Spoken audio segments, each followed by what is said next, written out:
अस्सलाम वालेकुम दोस्तों, देखें ये बरसात के मौसम का अनोखा मंजर।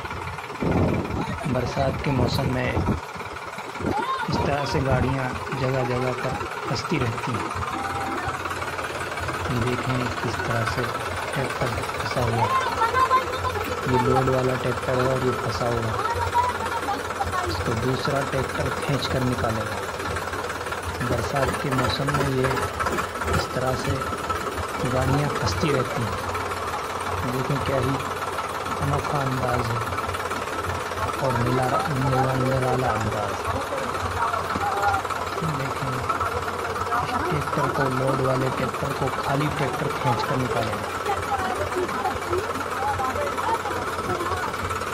देखें किस तरह से इसको बांधा जाता है।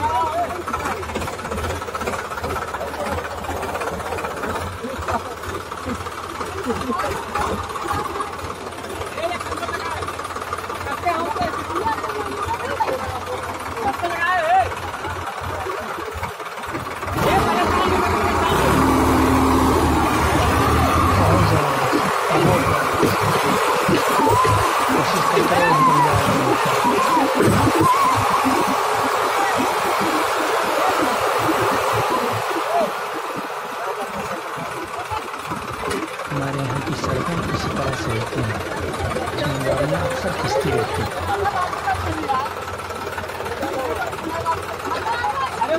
देखिए ड्राइवर बदल गया, दूसरा आया ड्राइवर।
पीछे वाले ट्रैक्टर से ताकत में भारी है।